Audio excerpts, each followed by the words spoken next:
இந்தியாவில் உள்ள மொழிகளிலேயே ரொம்ப சிறப்பான மொழி ஒரு அப்பாட்டக்கர் மொழி அப்படின்னாக்கா சமஸ்கிருதம் தான். இந்தியாவில் உள்ள பெரும்பான்மையான மொழிகளில் கிட்டத்தட்ட அனைத்து மொழிகளுக்குமே தாய்மொழின்னு சொல்லணும்னாக்க நம்ம சமஸ்கிருத மொழி தான் சொல்லணும். அந்த சமஸ்கிருத மொழியில் இல்லாதே கிடையாதுங்க.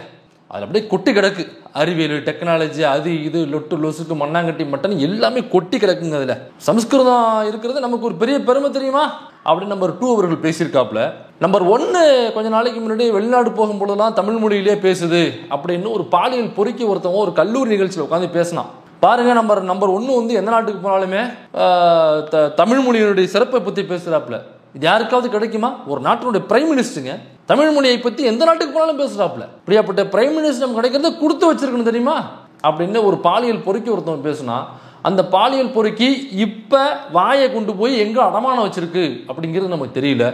அது மட்டும் இல்லாமல் இப்போ சமஸ்கிருத மொழியை எல்லாரும் படிக்கணும் அப்படிங்கிற மாதிரி பேசிகிட்டு இருக்காங்க. இப்போ முன்னாடி பார்த்தோம்னாக்கா சமஸ்கிருத மொழியை யாரும் படிக்கக்கூடாது, ஒருவேளை தாண்டி படித்தோம்னாக்கா நம்மளுடைய காதுகளில் ஈயத்தை காய்ச்சி ஊற்ற வேண்டும் என்று சொன்ன அதே கும்பல் இப்போ சமஸ்கிருத மொழியை எல்லாரும் படிங்கன்னு சொல்லுதுனாக்கா கான்ட்ராடிக்ஷன் இருக்க பாஸ், பெரிய கான்ட்ராடிக்ஷன் இருக்க. ஒருவேளை முன்னாடி அவங்க அப்படி சொல்லியிருந்தாக்கா இப்போ அப்படி சொல்லக்கூடாது. அப்போ இப்போ அப்படி சொல்கிறாங்கனாக்கா முன்னாடி ஏன் சொன்னாங்க? இந்த விளக்கம் நமக்கு தேவையில்லை. இந்த விளக்கத்தோடு சேர்த்து சில விளக்கணைகளையும் இந்த வீடியோவில் நம்ம பேக்க போகிறோம். அது மட்டும் இல்லாமல் இந்த சமஸ்கிருத மொழியினுடைய வரலாறு, அதனுடைய லொட்டு லொசுக்கு என்ன அப்படிங்கிறதையும் இந்த வீடியோவில் குழி தோண்டி போட்டு புதைக்க போகிறோம்.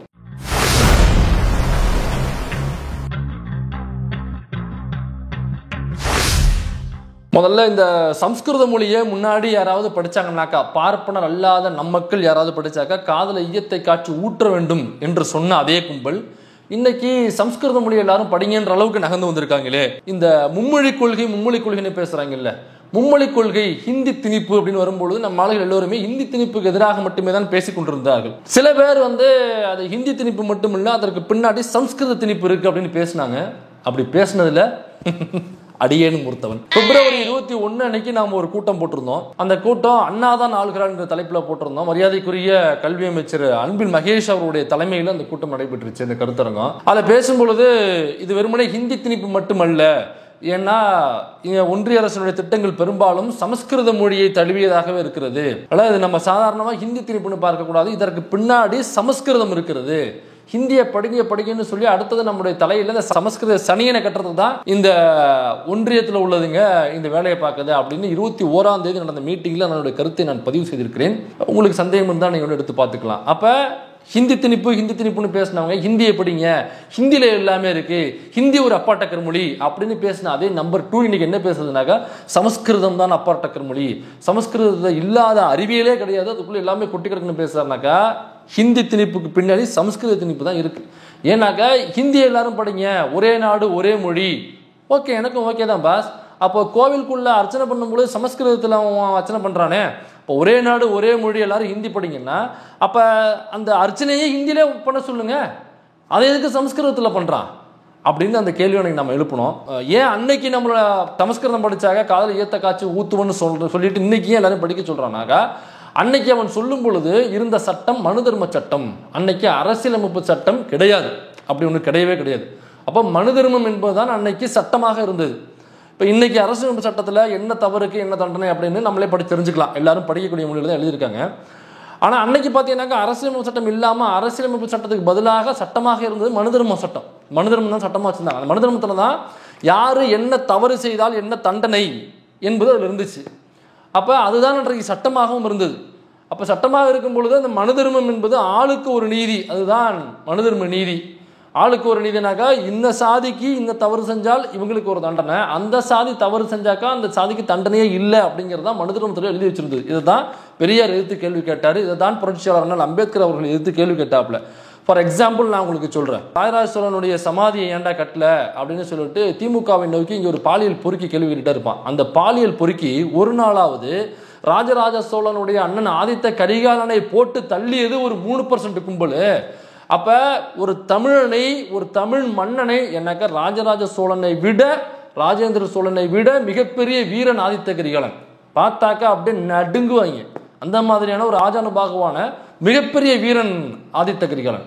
அப்படியாப்பட்ட ஒரு தமிழ் மன்னனான ஆதித்த கரிகாலனை ஒரு 3% கும்பல் சதி செய்து போட்டு தள்ளி இருக்கு, திட்டமிட்டு போட்டு தள்ளி இருக்கு அப்படின்னா, அப்போ ஒரு தமிழ் மன்னனை ஒரு தமிழர் அல்லாத ஒரு கும்பல் திட்டமிட்டு இங்கே அந்த சமஸ்கிருத கும்பல் போட்டு தள்ளி இருக்குனாக்கா, அப்போ ஏன் அவரை போட்டு தள்ளணும்?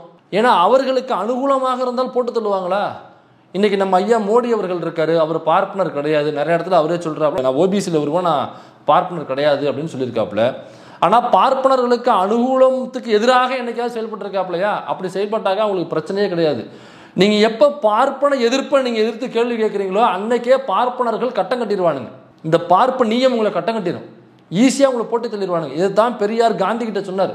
காந்தி ஒரு கட்டம் வரை வர்ணாசிரமத்திற்கு ஆதரவாக பேசிக்கிட்டு இருந்தார், இந்துத்துவத்துக்கு ஆதரவாக பேசிக்கிட்டு இருந்தார். ஒரு கட்டத்துக்கு அப்புறம் தான் எதிர்த்து கேள்வி கேட்க ஆரம்பிச்சாப்ல. ஆமாம், இதுக்குள்ளே ஏன் இவ்வளோ தீண்டாமல் இருக்கு? ஏன்னா லேட்டாக புரிய ஆரம்பிச்சுது.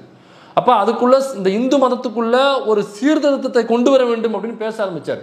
இப்போதான் பெரியார் சொல்றாரு, ஓப்பனாக சொல்றாப்புல, காந்தியை பார்த்து நேரடியாக சொன்னார், ஐயா நீங்கள் இந்து மதத்துக்குள்ள உள்ள சீர்திருத்தம் குறித்து பேச ஆரம்பிச்சிட்டீங்க, இதுக்கப்புறம் அந்த கும்பல் உங்களை போட்டு வைக்காது, உங்களுடைய உயிருக்கு ஆபத்து இருக்கு, நான் உங்களை எச்சரிக்கிறேன் அப்படின்னு சொல்லிட்டு போனாரு. சொல்லி கொஞ்ச நாள்ல அந்த கும்பலை போட்டு தள்ளிட்டாங்க. காந்தியை எந்த கும்பல் போட்டு தள்ளிச்சோ அதே கும்பல் தான் ராஜராஜ சோழனுடைய அண்ணன் ஆதித்த கரிகாலனையும் போட்டு தள்ளிச்சு. அப்போ ஆதித்த கரிகாலனுங்கிறவன் தமிழ் சமூகத்தில் ஒரு மிகப்பெரிய மன்னனாக இருந்தவன், வரக்கூடிய இளவரசனாக இருந்தவன், அடுத்தது அவன் தான் முடிசூட போகிற மன்னனாக இருந்தவன். அப்போ காந்தியை போட்டு தள்ளின அதே கும்பல் ஆதித்த கரிகாலனையும் போட்டு தள்ளுது. அப்போ அவ்வளோ பெரிய மன்னன், அவனுக்கு கீழே அவ்வளோ பெரிய நாடு இருக்குது, அவ்வளோ பெரிய படை பரிவாளங்கள் இருக்குது. மன்னனாக வரப்போகிற இளவரசனா காந்தியை போட்டு தள்ளின அதே கும்பல் போட்டு தள்ளுனாக்கா அவனுக்கு என்ன தண்டனை கொடுத்தாங்க? என்ன தண்டனை கொடுக்கப்பட்டுச்சுனாக்கா மிகப்பெரிய தண்டனை கொடுத்தாங்க. அதாவது இந்த புறங்கையில் உள்ள மட்டும் அப்படியே வலிச்சு போட்டாங்க. வலிச்சு போட்டதுக்கு அப்புறம் அவனுக்கு தேவையான பொருள், காசு, அரிசி, பருப்பு, தயிர் என்னென்ன வேணுமோ எல்லாத்தையும் மூட்டையை கட்டி அப்படியே படைபரிவாளர்களோடு கொண்டு போய் நாட்டை விட்டு பக்கத்தில் உள்ள ஒரு நாட்டில் வீடு கட்டி அந்த வீட்டுக்குள்ளே உட்கார வச்சுட்டு வந்தாங்க. இதுதான் அவனுக்கு கொடுக்கப்பட்ட மிகப்பெரிய தண்டனை. ஏன்னாக்கா அந்த மனுஸ்மிருதி என்ன சொல்லுதுனாக்கா, யாராவது பார்ப்பனர் அல்லாதவர் ஒரு குற்றச்செயலை செய்கிறாரு, எக்ஸாம்பிள் ஒரு கொலையை செய்கிறாரு அப்படின்னாக்கா, அந்த கொலையை செய்த பார்ப்பனர் அல்லாதவர் இருக்கார் இல்லைங்களா, அவருடைய தலையை கொய்து விட வேண்டும் என்று அந்த சட்டம் சொல்லுகிறது. இதே குற்றச்செயலை ஒரு பார்ப்பனர் செய்கிறாரு அப்படின்னாக்கா இந்த தலையை கொய்தல் அப்படிங்கிற தண்டனை கிடையாது. அதற்கு பதிலாக இந்த புறங்கைக்கு பின்னாடி உள்ள முடி இருக்குல்ல, இதை லைட்டாக அப்படி வலிச்சு விட்டா போதும், அல்லது இந்த முடியில் உச்சி குடுமையிலேருந்து ஒரு 4-5 முடியை கட் பண்ணி விட்டா போதும். அதுதான் அவர்களுக்கு கொடுக்க வேண்டிய உச்சபட்ச தண்டனை.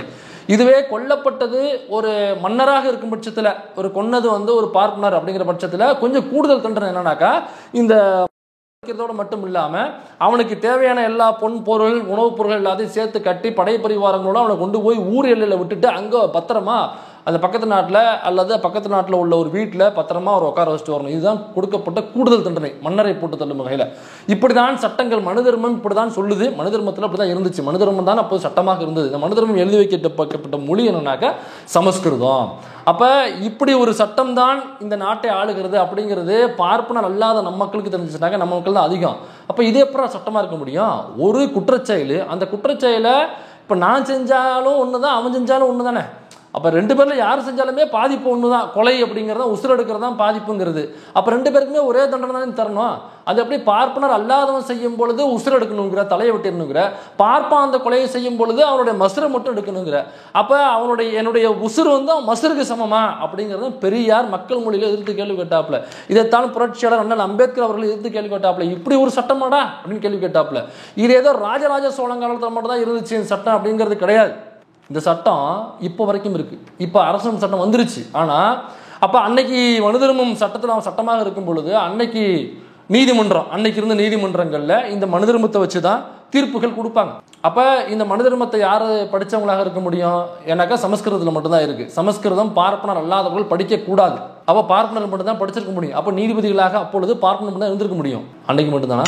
சரி, அது ஒரு பக்கம் இருந்தாலும் இன்னைக்குமே நிறைய வழக்குகளில் இந்த மனுஸ்மிருதியை மேற்கோள் காமிச்சு தீர்ப்புகள் வழங்கப்படுது.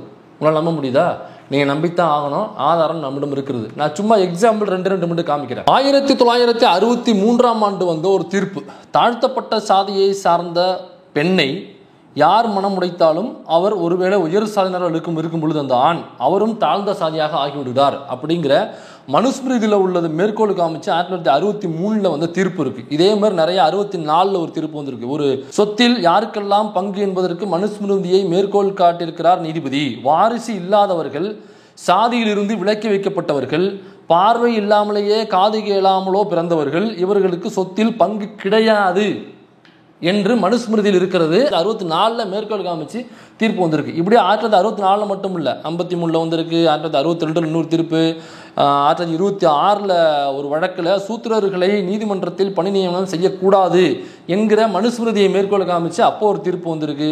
இப்படி நிறைய தீர்ப்புகள். 2017 ஒரு தீர்ப்பு வந்திருக்கு. மூளை வளர்ச்சி குறைபாடு உள்ள மகனின் சிறுநீரகத்தை தானம் கொடுப்பது பற்றிய வழக்கு. மீமாம்சையில் இருக்கும் தத்துவங்களை வைத்து வழக்கை அணியிருக்கிறார் நீதிபதி. இதெல்லாமே ஆங்கிரி பேர்டு போட்டிருக்காரு. அந்த லிங்க், ட்விட்டர் லிங்க் நான் உங்களுக்கு டிஸ்கிரிப்ஷன்ல தர்றேன், தேவைப்படுறவங்க பாருங்க. பெரிய த்ரெட்டா போட்டிருக்காரு. அந்த த்ரெட்டுகள் மனுஸ்மிருதியை வச்சு கொடுத்த தீர்ப்புகள் என்னென்ன அப்படிங்கிறது வந்திருக்கு. இது மட்டும் இல்லாமல் நமது அனிதா சுமந்த் அவர்கள் இருக்காங்க இல்லைங்களா, அதாங்க சுமந்த்னு ஒரு அறிவாளி இருக்காப்புல இல்லை, அந்த அறிவாளியினுடைய அவங்களுடைய மனைவி தான் அனிதா சுமந்த் அப்படிங்கிறவங்க. அவங்க ஹைகோர்ட்டில், சென்னை ஹைகோர்ட்டில் நீதிபதியாக இருக்காங்க. அவங்க தர்மம் என்றால் என்ன என்பதை விளக்க நீதிபதி அனிதா சுமந்த் மனுஸ்மிருதியிலிருந்து ஸ்லோகங்களை எடுத்து காட்டி தனது தீர்ப்பில் மேற்கோள் காமிச்சுள்ளார் அப்படின்னு அவரும் அந்த பூதம் தான் அந்த ட்வீட்டும் போட்டிருக்காப்புல. அந்த டீட்டெயில், கேஸ் டீட்டெயில் என்ன, எப்போ வந்து 2023 21/12/2023 அன்னைக்கு வந்து தீர்ப்பு. 2 வருஷத்துக்கு முன்னாடி இந்த தீர்ப்பு கொடுத்துருக்காங்க. 2 வருஷம் கூட ஆகல, 1.5 வருஷத்துக்கு முன்னாடி பாருங்க. 1.5 வருஷத்துக்கு முன்னாடி வரைக்குமே மனுஸ்மிருதி மேற்கோள் காமிச்சு நீதிமன்றங்களில் பல இடங்களில் தீர்ப்பு வழங்கப்பட்டு வந்து கொண்டிருக்கிறது.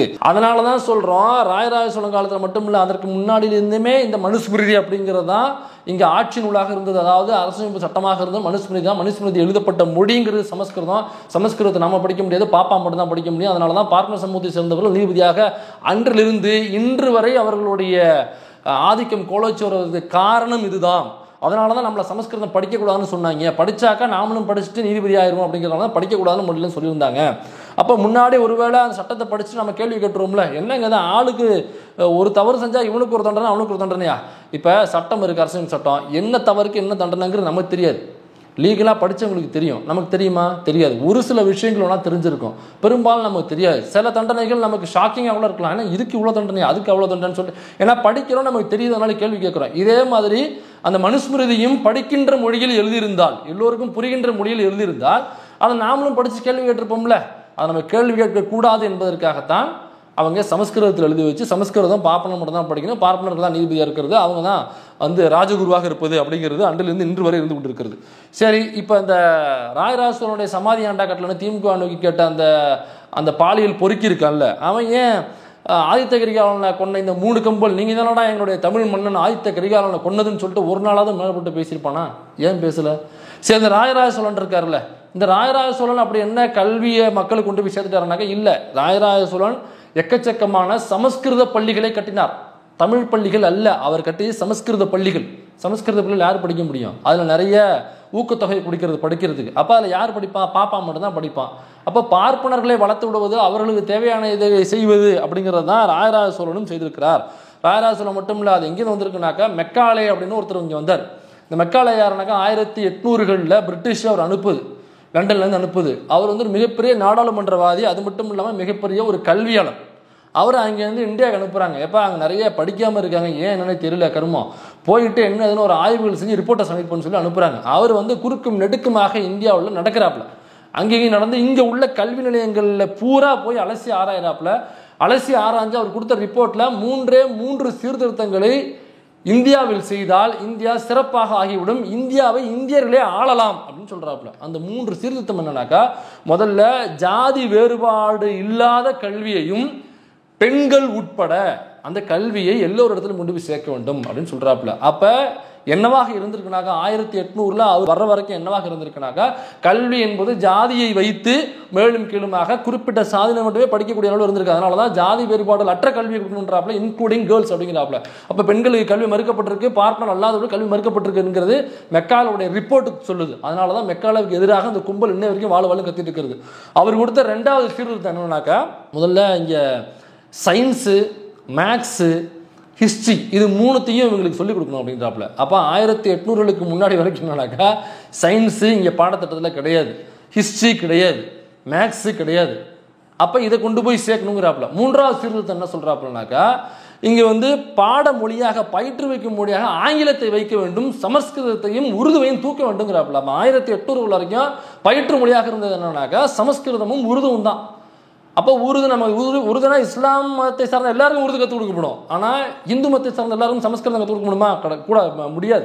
பார்ப்பனர் மட்டும் தான் கற்றுக்க முடியும். பார்ப்பனர் நல்லா கற்றுக்கிட்டாங்க, காலை ஈத்த காட்சி ஊற்றணும் என்று சொன்னாலும் நம்மளால படிக்க முடியல. அதனால தான் வந்து அப்போ இருந்த கல்வி முறை பள்ளிக்கூடங்கள் என்பது வந்து வெறுமனே இந்த வேதங்களை கற்றுக் கொடுக்கக்கூடிய இந்த மந்திரம்னாக்கா சமஸ்கிருத ஸ்லோகங்களை கற்றுக் கொடுக்கக்கூடிய அதுதான் இன்னைக்கு கல்வியாக இருந்தது. அதுதான் நீ பள்ளிக்கூடம்னாக்க பாப்பானுங்க போவானுங்க, போய் இந்த வேத மந்திரங்கள் அப்படின்னு சொல்லிவிடுப்பாங்க. அதை மட்டும் சொல்லிவிடுப்பாங்க. அது மட்டும் தான் அப்போதைக்கு பள்ளி முறையாக பாடமுறையாக இருந்தது, பயிற்றுவிக்கிற முறையாக இருந்தது. அதே மாதிரி இந்த பக்கம் அரபு, அவங்களுக்கு முஸ்லீமுக்கு அவங்க உருதுல தான் பண்ணுவாங்க. அதனால அதை சார்ந்த மாணவர்களுக்கு உருது சொல்லிக் கொடுப்பது. ஆனால் அங்கே ஜாதி ஏற்றத்தாலும் கிடையாது, அங்கே எந்த முஸ்லீமானாலும் கற்றுக் கொடுப்பாங்க. இவங்க கிறிஸ்டியன்ஸுக்கு தேவையில்ல, அவங்களுக்கு இங்கிலீஷ். அதனால இவர் என்ன சொல்றாருனாக்கா, இங்கிலீஷில் மேக்ஸு, சயின்ஸு, ஹிஸ்ட்ரி மூணுத்தையும் சொல்லிக் கொடுக்கணும். இதை மூணுத்தையும் இவங்க இதில் கற்றுக்கிட்டாங்கனாக்கா எப்போ கற்றுக்கிறாங்களோ அப்போ தான் இந்தியாவை இந்தியர்களே ஆள முடியும்னு சொல்கிறாப்புல. அதனால தான் இந்த கும்பல், இந்த 3% கும்பலாக இருக்கட்டும் அல்லது 3% விலை போகின்ற நம்ம ஊர்களாக இருக்கட்டும், தொடர்ந்து மெக்காலாவுக்கு எதிராக பேசி வருகிறார்கள். இப்போ சமஸ்கிருதத்தில் எல்லாமே இருக்குது அப்படின்னு இவர் சொல்கிறாப்புல, யார் நம்ம ஜண்டா சொல்கிறாப்புல. சரி, ரொம்ப சிம்பிளாக கேட்குறேன். அப்போ அருமையான மொழி, இந்தியாவோட மூத்த மொழி அப்படின்னாக்கா, இப்போ ஒட்டுமொத்த இந்தியாவில் இன்னைக்கு 146 கோடி, கடைசியாக எடுத்த கணக்கெடுப்பின்படி 146 கோடி மக்கள் இந்திய மக்கள் இருக்காங்க. அப்போ இந்தியா முழுக்க எல்லா மொழிக்கும் தாய்மொழினாக்கா அதிகமாக சமஸ்கிருதத்தை தாய்மொழியாக கொண்டவர்கள் தானே இங்கே வசிச்சிருக்கணும். இப்போ அதிகமாக பேசக்கூடிய மொழியாகவும் சமஸ்கிருதம் தானே இருந்திருக்கணும், ஏன் இல்லை? சரி, இப்போ சமஸ்கிருதத்தை எல்லாரும் படிக்கணும், ரொம்ப அற்புதமான மொழியாக அறிவியல் இருக்குன்றார்ல. இப்போ நாசா, இந்த இஸ்ரோலாம் இருக்குது பார்த்தீங்களா?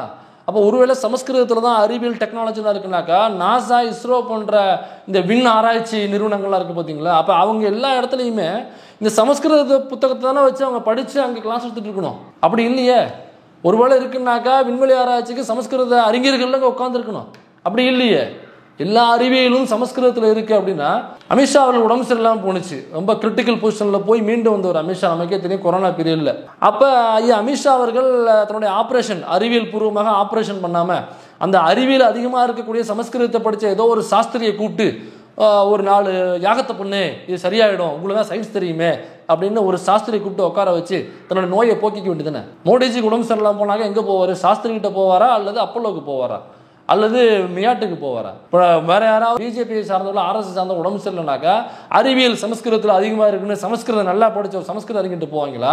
சயின்ஸ் நல்லா படிச்சிருக்கான் பாவன், டாக்டருக்கு நல்லா படிச்சிருக்கான், நல்லா ஆப்ரேஷன் பண்ணுறாப்பான்னு சொல்லிட்டு நல்லா டாக்டர்கிட்ட போவாங்களா? ஒட்டுமொத்த இந்தியாவினுடைய மக்கள் தொகைங்கிறது 146 கோடின்னு சொன்னோம் இல்லைங்களா? இதில் சமஸ்கிருதம் பேசக்கூடிய மக்கள் கணக்கெடுப்பின்படி 2011 வரைக்குமே 24,821 பேர். இப்போ 24,000 ரவுண்டாக 25,000 வச்சுக்கோங்க. 146 கோடி இருக்கக்கூடிய இந்தியாவில் வெறும் 25,000 பேர் தான் சமஸ்கிருதம் படித்தவர்களாக இருக்கிறார்கள். அப்போ மக்கள் என்ன நினைக்கிறாங்கன்னாக்கா, இது ஒரு குப்பன்னு நினைக்கிறாங்க. ஒன்றும் இல்லை, ஒரு மண்ணாங்கட்டியும் இல்லை, ஒரு எச்ராஜாவும் இல்லை. அதில் ஒரு மொழி தன்னை பாதுகாத்து கொள்ள வேண்டும் என்றால் அந்த மொழியில எல்லாம் இருந்துச்சுன்னா அதுவே தன்னை பாதுகாத்துக் கொள்ளும். இப்ப ஆங்கிலம்ங்கிறது நமக்கு ரொம்ப அவேவான மொழி. நான் எதுக்கு ஆங்கிலத்தை தேடி படிக்கிறேன்? இன்னும் நல்லா படிக்கலன்னு நான் ஏன் வருத்தப்படுறேன்? ஆங்கிலத்துல சயின்ஸ், நீங்க மெடிக்கல் படிக்கணும்னாக்கா காலேஜுக்கு போற எம்பிபிஎஸ் காலேஜ், அந்த எம்பிபிஎஸ் காலேஜ் உத்தரப்பிரதேசத்துல இருந்தாலும் கூட, அது குஜராத்ல இருந்தாலும் கூட, பிஜேபி ஆளுகிற எந்த மாநிலத்திலும் இருந்தாலும் கூட ஆங்கிலத்தில் தான் கிளாஸ் எடுப்பாங்க. ஹிந்தியில் எடுக்க மாட்டாங்க, சமஸ்கிருதத்தில் எடுக்க மாட்டாங்க. ஏன்னாக்கா எம்பிபிஎஸ் டாக்டருக்கு சம்பந்தப்பட்ட புத்தகங்கள் அனைத்தும் எழுதி வைத்திருப்பது ஆங்கிலத்தில். ஏன்னாக்கா அதை கண்டுபிடிச்சி அதை எழுதி வைத்தவன் ஒரு ஆங்கிலேயன். அதே மாதிரி டெக்னாலஜியா நீங்க இஸ்ரோவோ அல்லது நாசாவோ எங்கு சென்றாலுமே சரி, அங்கேயும் கிளாஸ் சமஸ்கிருதத்தில் எடுக்க மாட்டாங்க, ஹிந்தியில் எடுக்க மாட்டாங்க, இங்கிலீஷ்ல தான் எடுப்பாங்க. ஏன்னாக்கா டெக்னாலஜியாவும் இங்கிலீஷ் படித்தவன் தான், இங்கிலீஷ் தெரிஞ்சவன் தான், ஆங்கிலேயன் தான், பிரிட்டிஷ்காரன் தான் அதை கண்டுபிடிச்சி ஆங்கிலத்தில் எழுதி வச்சிருக்கான். அப்போ அதில் தான் புக்கு பிரிண்ட் ஆயிருக்கும். அந்த புக்கை வச்சு தான் நம்ம கற்றுக்கணும். இப்போ டெக்னாலஜி வேணும்னாலோ சயின்ஸ் வேணும்னாலோ நம்ம கண்டிப்பாக ஆங்கிலம் தெரிந்திருக்க வேண்டும். அப்போ சமஸ்கிருதத்தில் இருந்திருந்ததுன்னா ஒருவேளை அங்கே பாடத்திட்டமாக கொண்டு போயிருப்பாங்கல்ல.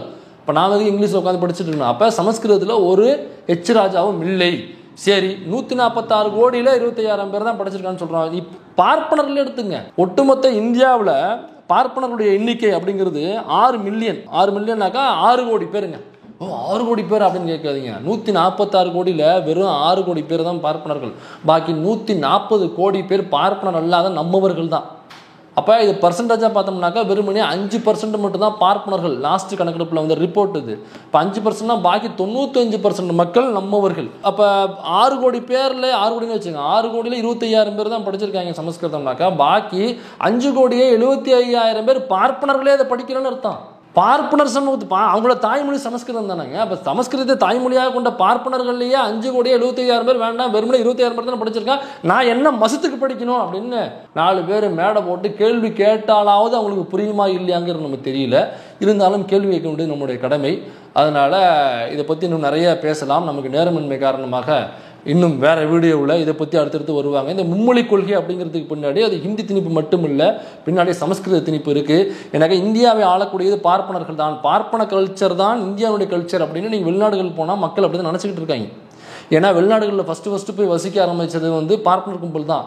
கடல் தாண்டக்கூடாது பார்ப்பனு சொன்னது மனுஸ்மணி தான். ஆனால் இவங்களுக்கு தேவைனாங்க தாண்டிப்பாங்க. அப்போ வெளிநாடுல என்ன நினைக்கிறாங்க, பார்ப்பனர் சமூகம் தான் இந்தியாவை ஆளுகிறது, பார்ப்பன கல்ச்சர் தான் இந்தியாவுடைய கல்ச்சர் அப்படின்னு நினச்சிட்டு இருக்காங்க. அப்போ சமஸ்கிருதம் டோட்டலாக காலி ஆயிடுச்சுனாக்கா அவங்க ஹிஸ்ட்ரியாக இல்லாத ஹிஸ்ட்ரின்னு சொல்லிட்டு இருக்காங்க இல்லை, அது இல்லாமல் போயிடும். இவங்க இத்தனை வருஷம் சொல்லி வச்சது பொய். இப்போ பார்ப்பனர்களுடைய மண் இந்தியா கிடையாது, பார்ப்பன கல்ச்சர் இந்தியா கல்ச்சர் கிடையாது. அப்படி இருந்துச்சுனாக்கா அவருடைய தாய்மொழியான சமஸ்கிருதம் அங்கே இருந்துக்கணும்ல. சமஸ்கிருதம் இல்லைனாக்கா அப்போ இந்தியா வந்து இவருடைய மண் இல்லை, இந்தியா என்பது தமிழர்களுடைய மண். இது நான் சொல்லலை, புரட்சியாளர்கள் அம்பேத்கர் சொன்னது. இந்தியா முழுக்க விரவி வாழ்ந்தது நாகர்கள், நாகர்கள் என்றால் தமிழர்கள் அப்படின்னு சொன்னார். எதன் அடிப்படையில்?